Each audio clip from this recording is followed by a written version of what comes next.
నా వద్దన్నా అన్నా అమ్మా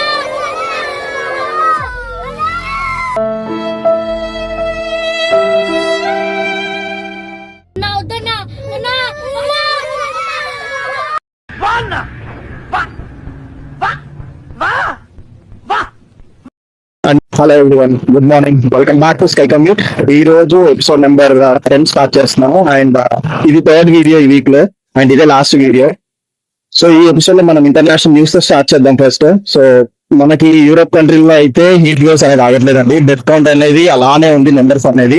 సో యూజువల్ కంటే 2,000 to 3,000 మెంబర్స్ అనేది చనిపోతున్నారు. సో కౌంట్ అయితే అలానే ఉంది. అండ్ ఈ హీట్ వేవ్స్ వచ్చేసి మనకి యూఎస్ కి కూడా స్ప్రెడ్ అవుతున్నాయి. సో అక్కడ గవర్నమెంట్ వాళ్ళకి వార్న్ చేస్తుంది, సో జాగ్రత్తగా ఉండండి అని చెప్పేసి.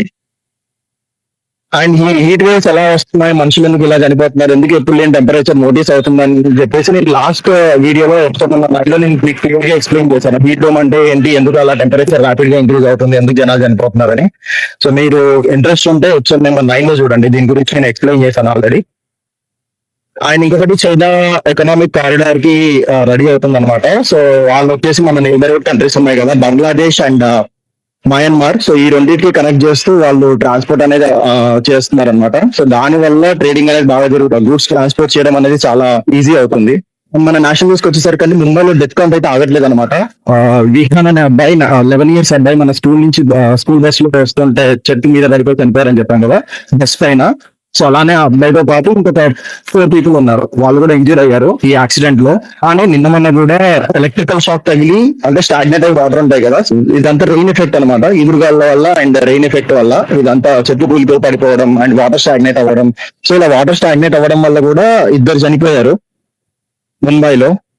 అండ్ రీసెంట్ గా అయితే ఒక అతను మ్యాన్ హోల్ పడి చనిపోయారు. సో నేను దీని గురించి ఏం చెప్పాలనుకున్నా అంటే, నేను లాస్ట్ మంత్ లో నేను మా ఇంటి నుంచి వస్తున్నప్పుడు మన హైదరాబాద్ బండ్లగూడలో ఉంది కదా, సో బండ్లగూడలో చాలా వాటర్ అనేది స్టాగ్నేట్ అవుతుంది. వర్షాలు పడితే, చిన్న వర్షం పడితే చాలా వాటర్ అనేది స్టాగ్నేట్ అవుతుంది. మరి ట్రాఫిక్ పోలీస్ మాత్రం వాటిని మోడల్స్ పెట్టి క్లియర్ చేయడం చేస్తూ ఉంటారు. సో నేను లాస్ట్ మంత్ వచ్చినప్పుడు నేను చూసాను అది.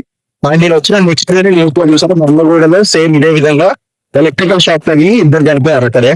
సో మీరు కూడా వర్షాలు వచ్చినప్పుడు మాత్రం కొంచెం బయటికి వెళ్ళకండి. అండ్ ఎస్పెషల్లీ స్టాగ్నేట్ గా ఉన్న వాటర్ దగ్గరికి అయితే అస్సలు వెళ్ళకండి, ఎందుకంటే ఏ వైర్ కేబుల్ పడిపోయిందో తెలియదు, ఏ కరెంట్ పోల్ పడిపోయిందో తెలియదు. ఇంకొక న్యూస్ అండి, సూరత్ లో రోడ్స్ అనేది కుంగిపోతున్నాయి బికాస్ ఆఫ్ హెవీ వెహికల్స్ వెళ్ళడం వల్ల. అది జస్ట్ 5 to 6 centimeters వర్షం అక్కడ పడడం వల్ల ఆ రోడ్స్ అనేది కుంగిపోతున్నాయి. అది జస్ట్ నార్మల్ వర్షమే, బట్ అది అంత సెన్సిటివ్ ఎలా సరే రోడ్స్ అనేది కాంట్రాక్టర్ కి తెలియాలి. హెవీ వెహికల్స్ అంటే లైక్ మన బస్సులు అండ్ హెవీ లోడ్స్ క్యారీ చేస్తాయి కదా, అలాంటి వెహికల్స్ రోడ్ పైన వెళ్ళడం వల్ల అది మొత్తం కుంగిపోతున్నాయి అనమాట. నా వద్దన్నా అన్నా అమ్మా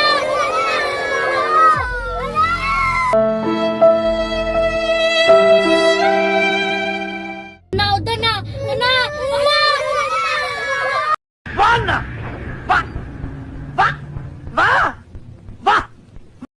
అండ్ మనం నేషనల్ న్యూస్ కి వచ్చేసరికి ఒక లాకప్ డెత్ కేసు గురించి మాట్లాడుకుంటున్నాం కదా ప్రీవియస్ ఎపిసోడ్స్ లో. సో దానికి సంబంధించి సీఎన్ అయితే ఇన్వెస్టిగేట్ చేస్తున్నారు. దానికి సంబంధించిన 2 head constables and constable and ఒక ఆర్ఎంపీ డాక్టర్ వీళ్ళందరూ దొరికేశారు. సో దీనికి సంబంధించి ఇన్వెస్టిగేషన్ అయితే నడుస్తుంది.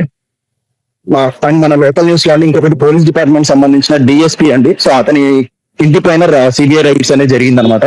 సో అందులో ఆయనకి 200 crores పైన అక్రమాస్తులు ఉన్నాయండి. అండ్ 2 kg బంగారం ఇంట్లో దొరికిందని చెప్పేసి. అండ్ ఇంకా స్టిల్ ఇన్వెస్టిగేషన్, ఇంకా సెర్చింగ్స్ అనేవి నడుస్తున్నారు వాళ్ళ ఇంట్లోనే. అండ్ నెల్లూరులో ఒక యాక్సిడెంట్ అండి, బస్సు వచ్చేసి ఒక ఆటోకి కొట్టేసింది. సో దాని వల్ల 3 చనిపోయారు. అండ్ ఈ రోజు హైదరాబాద్ ట్రాఫిక్ వచ్చేసరికి మనకు ఫ్రైడే కదా, మనం ప్రీవియస్ ఎపిసోడ్ లో మాట్లాడుకున్నట్టు ఫ్రైడే ట్రాఫిక్ అనేది ఉండదండి. నేను అరౌండ్ 10:25 కి స్టార్ట్ అయ్యాను, ఇప్పుడు 10:45 అవుతుంది. జస్ట్ 20 minutes, 1-2 minutes లో రీచ్ అయిపోతాను. 21 to 22 minutes లో నేను ఈ రోజు ఆఫీస్ కి రీచ్ అయిపోతాను. సో ట్రాఫిక్ అయితే పెద్దగా లేదు. And DLF road gate number 1 అనేది ఇంతకుముందు వర్క్ అవుతుందని మాట్లాడుకున్నాం కదా లాస్ట్ ఎపిసోడ్ లో, అది సెట్ అయిపోయింది. సో అక్కడ ట్రాఫిక్ అయితే క్లియర్ గానే ఉంది ప్రెసెంట్. అండ్ ఇక్కడతో నేను ఎపిసోడ్ నెంబర్ 10 ఆపేస్తున్నానండి. ఇప్పటి వరకు మన ఛానల్ ఎవరైతే సబ్స్క్రైబ్ చేసుకోలేదో ప్లీజ్ డూ సబ్స్క్రైబ్. నచ్చితే లైక్ చేయండి, షేర్ చేయండి, కామెంట్ కూడా మాత్రం మర్చిపోవద్దు. అండ్ డ్రైవ్ చేసేటప్పుడు జాగ్రత్తగా ఉండండి, ట్రాఫిక్ రూల్స్ ఫాలో అవ్వండి. Ride safe, stay inform, have a good day, bye.